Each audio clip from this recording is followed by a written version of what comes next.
शहबाज सरकार एयरपोर्ट भी संभालने में नाकाम। वज़ीर-ए-आज़म के ज़ेर सदारत हुआ हवाबाजी और PIA के उमूर पर अहम इजलास। इस्लामाबाद का सबसे हाईएस्ट और लार्जेस्ट जो पोर्ट है वो भी सेल आउट करने के लिए कहा गया है। क्या समझते हैं, हर चीज अगर सेल आउट हो जाती है, लीज पर चल जाती है, तो क्या रहेगा हमारे पास?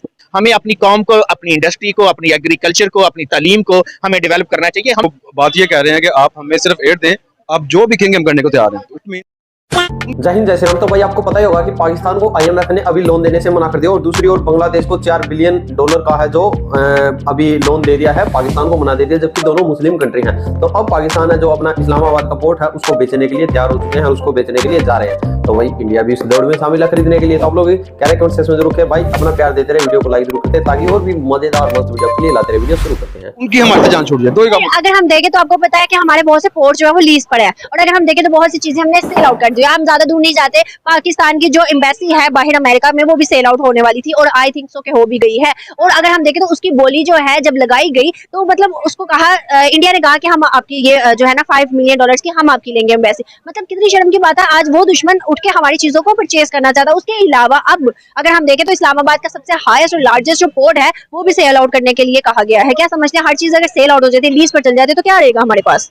हमारे पास अच्छा एक चीज है कि हमारा जो मुल्क है ना, इसलिए बना ला इलाहा इल्लल्लाह मुहम्मद रसूलुल्लाह पे। उस मुल्क को तो खैर ये ईमान की बात है कि मुल्क को तो खैर कुछ नहीं होने लगा, लेकिन बस वही बात जो मैंने पहले की थी कि जब तक हमारे सर पे ये लोग मुसल्लत है ना, मुसल्लत जो किए गए हैं, जब तक इनसे हमारी जान नहीं छूटेगी तब तक हम लोग अपने पाँव पे खड़े होना। देखिए हम लोग, एक नॉर्मल बंदा सुबह से निकलता है रात तक, वो अपने बीवी बच्चे पालने के लिए मेहनत करता है, मजदूरी करता है। हम लोग इनको टैक्स भी देते हैं, हमारे टैक्स के पैसा ही लोग लेके बाहर भाग जाते हैं। ठीक है, अनटिल अनलेस जब तक यहाँ पे कोई शफाफ हमारे ऊपर लीडरशिप नहीं आएगी तब तक मतलब हम लोग तो सिर्फ यही है कि बैठ के दुआ कर सकते हैं अल्लाह पाक से। ठीक है, आगे लड़ तो सकते नहीं है इनसे। अभी यहाँ पे देखें ना, अब ये बाहर जाते हैं, जाके ये लोग मतलब ज़ेब्रा क्रॉसिंग पे 10-10 मिनट खड़े होकर वेट करते हैं। यहाँ से ये लोग गुजरेंगे तो पूरे ब्लॉक हो जाएगा जैसे हम लोग भेड़ बकरी हैं। तो वो जब तक ये चीज हमारे खुद पे कंट्रोल में नहीं होगी तब तक बाहर वाले जो मर्जी कर ले, वो मर्जी जितनी मर्जी जाती। आप अमीर तरीन मुल्क में है, सोने की चिड़िया पाकिस्तान दूसरे मुल्कों की नजर में।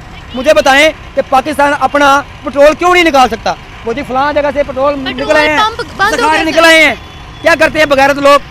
यार पेट्रोल स्टार्ट कर दो, आवाम को खाना है, कैसे खाना है? यार मैं इक़्तिदार में हूँ, मैंने खाना है यार। अब ये निगरान हुक्मरान आए हैं, 100 रुपये पेट्रोल बढ़ गया है। अल्लाह ने ऐसे निगरानों पे, अल्लाह ने ऐसे निगरानों को हमारे ऊपर मुसल्लत करने वालों पे मैं कहता हूँ इनको सरे बाजार में खड़ा करके गोली से उड़ा देना चाहिए। हमें जितने भी मेरी आवाज़ है, जो जराइम पेशा लोग हैं ना, इन हुक्मरानों को मार दें। तभी ये नेकी का काम है, कर लें। मैं तो ये कहूँगा, इतना तंग आ गया हूँ मैं। अच्छा सर, आखिरी सवाल आपसे ये पूछना चाहूंगी कि आप देखें IMF के वक्त यहाँ पर आए हुए हैं, ठीक है, वो लोग भी उन्होंने शराइत रखी है कि आप असासा जा शो करें, अपनी ब्यूरोक्रेट्स जितने हैं, ये जितने आपके ब्यूरोक्रेट्स होते हैं कि जिसको आप कहते हैं ये फलाना बंदा है, ये वो फलाना ब्यूरोक्रेट्स है, ये फलाना VVIP बिजनेसमैन है। अब मुझे बताएं, हाउसिंग सोसाइटियाँ बताते हैं वो माल किधर जाता है, उसकी अप्रूवल लेते हैं, वो पैसा किधर? हर काम में, हर महकमे में करप्शन है, हर बंदा करप्ट है, चाहे वो हुकूमत का है, चाहे वो सरकारी बंदा है, चाहे वो किसी अदारे का बंदा है। अच्छा सर, सब गोल वचन देते हैं, मोल लॉलीपॉप देते हैं हमें। मैंने अपने बचपन में अपने होश में देखा कि हमारे करेंसी ना ज्यादा थी और इंडिया की करेंसी कम थी, हमसे 10-20 रुपए कम थी। 20 रुपए 30 रुपए हमारा 100 था ना, वहाँ से 130 रुपए 140 मिलते थे इंडिया के पैसे के। आज ये हालात है कि हमारा जो 100 रुपये है ना, इंडिया का जो है ना 50 रुपये के बराबर चला गया। ये क्या है? ये मैं तरक्की नहीं की। वो देखे इंडिया ने पॉलिश किया है बाहर के मुल्कों को, उन्होंने हर किस्म का अपनी एक निज़ाम बना के चलाया। 13% बजट उन्होंने अपनी फौज का रखा है। ये हमारे हुक्मरान क्या करते हैं? हमारी पाक फौज पे 8.5% उन फौजियों पे जो अपनी जानों को नजराने के तौर पे पेश करते हैं वतन अजीज के लिए और कुर्बान होते हैं, उन पे ये उंगली उठाते हैं अल्लाह ने ऐसे हुक्मरानों पे अपनी सियासत चमकाने के लिए। नवाज शरीफ बाहर क्यों गया? क्या वजह थी? जब उसने जबरन परवेज मुशर्रफ को रिटायर करने की कोशिश की थी ना, आवाज़ उठाई थी, उसकी आवाज़ को उसके टेटवे से पकड़ के दबा दिया गया था, उसके मुल्क छोड़ के भागना पड़ा था। क्यों? ये वो लोग थे जो कारगिल के महाज पे थे, इन्होंने कहा था हमने कमीशन बनाना है, तो फिर ये भागना खुद भी पड़ गया इनको। देखिए पहले भी नवाज, हाँ जी बातें वही हैं जो नंगी हैं, जो हमने देखी हैं, हम हर दौर से गुजरे हैं। हमने अपने वतन अजीज में बहुत बम धमाके देखे हैं, बड़े बच्चे शहीद, बड़ी माएँ हमने गोदे उजड़ती देखी हैं, बड़े हमने सुहाग उजड़ते देखे हैं, हमने बहुत बम धमाके देखे हैं। अब भी वही सिलसिला शुरू हो गया। ये हुक्मरान लोग क्या करते हैं? बगैरत लोग हैं, ये नहीं कि पॉलिसी। मैं तो यही कहूँगा, बाहर से किसी की जरूरत नहीं है, आपकी सड़क से पार यहाँ पे आ जाए। ये वो लोग हैं जो दूसरे पे कीचड़ उछाड़ते रहे माजी में, माँ बहनों की बातें करते रहे, इनके पंपलेट बांटते रहे हैं, ये फलाना ऐसा है, टीना ऐसा है। ये सब लोग जो है ना, ये गंदे तरीन लोग हैं। ये हुक्मरान लोग सबसे गंदे, ये अवाम से भी गंदे तरीन, ये होती है ना फाशा औरत, ये उससे भी गंदे तरीन लोग हैं। इनका मजहब नहीं है, दीन नहीं है, क्योंकि इनके अंदर वो गैरत नहीं होती। गैरत वाला बंदा जो होता है ना, वो नमाजी परहेजी होता है और दीन के साथ से सही चलता है। कलमा नबी का पढ़ना और उस पर चलना, इसमें बड़ी बात है। पढ़ने को तो ईसाई भी पढ़ लेता है कलमा, लेकिन अंदर से मुसलमान होना और दिखावे का मुसलमान होना वो अलग फ़र्क होता है। नज़र आता है कि ये इंसान का बच्चा है या शैतान का बच्चा है। आप मुझे बताएं, ये बिलावल को आप भट्टो कहेंगी या जरदारी कहेंगी? मीडिया वालों से पूछ रहा हूँ सवाल है, सहाफत से हिस्ट्री खोल के बताएं ना। छोटे छोटे बच्चे जो हमारे सामने पैदा हुए हैं, बेनज़ीर की शादी मेरे होश में हुई है, हमारे सामने हुई है, मैं छठी में पढ़ता था जब बेनज़ीर बाहर से आई हैं, वो मेमो की तरह कपड़े पहने, उनको जनता नसीब करे। औरत नेक थी, अच्छी थी, अपने बाग के नशे कदम पे चली थी, लेकिन उसको जैसे इमरान खान को लोग गाफिल कर रहे हैं ना, पीछे से डस मारते थे, ऐसे बेनज़ीर को भी डस पड़ती रही है। उसकी गैदरिंग में लोग गंदे तरीन थे जो उसको ना सही तरह से गाइड नहीं करते थे और खुद करप्शन करते थे। बात वो करनी चाहिए जो हक की हो। ये जरदारी का बेटा जो हमारे सामने पैदा हुआ है, जरदारी साहब पूरी दुनिया को पता है। बच्चे छोटे से बच्चे को पूछेंगे ना, ये कहेगा जरदारी सैलमे में टिकटें ब्लैक करता था। एक टिकटें ब्लैक करने वाला बंदा हमारे मुल्क का सदर बन गया यार। मैं मेरा सर फख्र से बुलंद तब होगा जब रजब तैयब उर्दवान ऐसा बंदा होगा जो रेडी लगा के सदारत पे पहुंचा है और दीन से ईमान से पहुंचा है और वन मैन शो है। मैं ऐसे बंदे की कदर करता हूँ, जरदारी की नहीं करता। मैंने रजब तैयब उर्दवान की मिसाल इसलिए दी है कि वो बंदा था, रेडी से शुरू हुआ है, वो गंदी फिल्मों के टिकटें ब्लैक करके सदर नहीं बना, वो उसने मेहनत की है। मैं जरदारी को मैंने देखा है, इसने सोना भी स्मगलिंग की है। इसके ऊपर इतनी बड़ी किताब, इमरान खान सही कहते इतनी बड़ी किताब बननी चाहिए इसकी, करप्शन की, इसकी वो दिलदादियाँ रंगीन रातों की, वो जितनी बॉय की, वो शेरिया रही भी यहाँ भी आई थी, यानी कि इसने रातों के पैसे भी खर्चे हुए हैं। ये यासरीन बंदा था, जोरदारी, बात समझिए कि नहीं? एक गिरदारी सब पे भारी। देखें, ये ऐसे बंदे को जिंदा ज़मीन में दफन करके ऊपर से संसार करना चाहिए, पत्थर मारने चाहिए। इन सब हुक्मरानों को ज़मीन में गाड़ के ना ऊपर से पत्थर मारने चाहिए।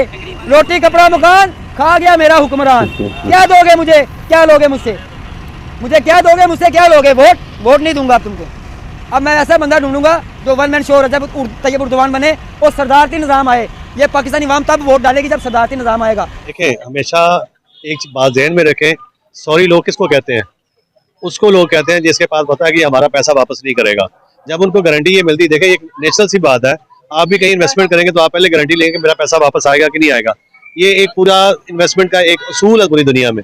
अब हमें क्यों नहीं दे रहे कि हमारे 75 ईयर में पाकिस्तान में हमारे सियासतदानों ने, हमारे अब अगर नाम ले तो ब्यूरोक्रेट्स हैं या हमारी इस्टेब्लिशमेंट ने क्या किया था कि जितना भी हमने कर्जा लिया वो आ जाके गरीब पे पड़ता है। जैसे पंजाबी की मिसाल है कि सर का बोझ वो पाँव पे आता है, तो कौन ये बोझ उठाएगा? हमारे जो आगे भी तो गई है, 30 सालों में 13 मरतबा ली है, वापस नहीं देने की हिम्मत, बहुत कम हम कहते हैं इमरान खान ने जो है टैक्सेस वापस किया, काफी किया है। ये नहीं देखते लोग कि इमरान खान की गवर्नमेंट में कितना जो है लोन लिया गया था, ये क्यों नहीं देखा जाता? मतलब एक चीज देखते दूसरी चीज क्या हमें वो दिखाया नहीं जाता जो हम देखना नहीं चाह रहे? देखिए बात यह है कि अगर इमरान खान ने लोन लिया है तो उसने लोन वापस भी किया, उसने इंस्टॉलमेंट वापस भी गई है। उसमें जो उसने पैसा लिया वो पाकिस्तान पे भी लगा। हमारे डैम शुरू हो गए जो पाकिस्तान की तारीख में यूथ दौर के बाद हमारे पास नहीं बने थे, अब वो अल्हम्दुलिल्लाह वो बनने शुरू हो गए। अब कौन पैसा देगा? हमें पूरी दुनिया को नजर आ रहा है कि हमारे जितने भी ये सियासतदान हैं, इन सब के जो दूसरे ममालिक हैं, अदर कंट्री में, उनके अरबों खरबों के जो उनके वहां पे समाया पड़ा हुआ है। अब पाकिस्तान का बोझ किसने उठाना है? ये जो लोग बैठे हुए ये तो पूरी दुनिया में कशकोल लेके फिर रहे हैं। इज्जत किनकी होती है? जिनके पास पैसा है, जिनके पास रिस्पेक्ट है। हमारे पास ना वो रिस्पेक्ट रही, किस लिए नहीं रही कि हमारे सियासतदान जो है वो हमारा पैसा लेते और बाहर जाकर अपनी इन्वेस्टमेंट कर लेते, उनको नजर आ रहा है। उनको इंडिया को अपना दुश्मन मानते हैं और 75 सालों से एक ही चीज, हमारी किताबें, हमारी हिस्ट्री, हमारे प्राइम मिनिस्टर, हमें हर कोई यही कहता है वो हमारे अजल से दुश्मन है। अगर उस दुश्मनी को हम कंसीडर करें तो आज वो दुश्मनी के चलते वो भी 5वीं बड़ी मैशियत बन गया। उसके अलावा अगर हम देखें तो IMF कहता है वीट एक्सपोर्ट खोल दो, IMF उनके तल्ले देता है। आज क्या चीजें हैं जो कि IMF तक उनसे मतलब एक चीज ड्राफ्ट करना चाहता है लेकिन हमारे में नहीं है, क्यों, कैसे? देखिए IMF का हमारे पे इंटरेस्ट बिल्कुल खत्म हो गया है। वो इसलिए ले रहे कि इंडिया में एक लंबे अरसे से डेमोक्रेसी चली आ रही है, वहाँ पे बेजा मुदाखलत नहीं है। अभी आप जितने भी हमारे पुराने सियासतदान हैं, जब वो हुकूमत से फारग हो रहे होते हैं तो इल्जाम लगा लेते हैं एस्टेब्लिशमेंट पे, और एस्टेब्लिशमेंट को दावत कौन देता है? जब ये हमारे सियासतदान के पल्ले कुछ नहीं रहता फिर उनको कहते हैं जी आप आ जाए। जब वो आते हैं, जब मुल्क के अंदर डेमोक्रेसी नहीं है, हम अपने फैसले खुद नहीं कर सकते, तो उनको भी नजर आ रहा है कि इनकी शराफिया है, वो तो सारा पैसा कमा के उनके बच्चे, उनके आगे जो नस्लें हैं, उनकी 100 नस्लें भी बैठ के खाती हैं, उनका पैसा खत्म नहीं हो रहा। लेकिन गरीब पाकिस्तान अर्निंग कहाँ से करे? कौन से सोर्स से हम जहाँ से पैसा जनरेट करेंगे? वो हमारे पास जनरेशन कोई नहीं है पैसे की। तो भाई ये थी पाकिस्तानियों की राय, आप भी जरूर रखें, क्योंकि जैसे देखो भाई साहब ने बोल दिया है कि भाई हमारे पास पैसा कहाँ से अर्निंग करे।